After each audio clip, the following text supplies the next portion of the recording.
Alright guys, so I'm making my tiramisu here. This is the ladyfinger process. I can't seem to make 3 minutes, so here we go. Um, uh, there's only two problems I ran into in the first. I made two cakes because I messed the first one up, and that's basically because during the first process, the ladyfingers, I did not use any cream of tartar, and during the baking process, it fell apart and they wound up really flat, as you can see right here. I was going to work with that. I could have worked with that. However, the only problem I had was that the next step, whenever I went to go dip my lady fingers, I dipped them for way too long. I should have just dunked them under and pulled them right back out. However, as you can see, this is on fast pace. I did not. I put them in there for way too long.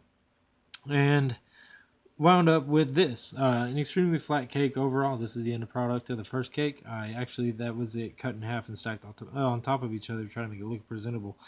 Flavors though, it was phenomenal. I love the flavor of the first cake. The second cake, presentation, amazing. Spent a lot of time on this one. The only thing that I would have to say that I did a little did off on this one was added some uh, liquor based vanilla extract and a little too much Kahlua. It kind of overpowered some of the flavors. But anyways, so mascarpone cheese gives rise to sweet and umami flavors. Sweet comes from carbohydrates, OH groups that are associated with the product. This goes for sugar, vanilla extract, and baking chocolate as ingredients as well. Umami comes from the amino acids, nucleotides, and the mascarpone cheese. The coffee, alcohol, and baking chocolate gives rise to bitter flavor. This is because the alkaloids in them.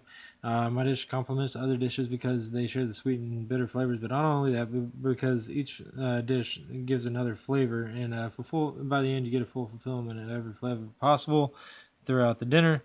The heat that I use, or the cooking process, was the steaming process for cooking the egg yolks. The convection from the steam heated up the bowl. The bowl conducted into the egg yolks, and the egg yolks convected throughout themselves. Also, in the baking process, you got convection for the most part, and then you have a small amount of conduction from the pan that was used underneath, but for the most part, it was conduction. Um, Fat.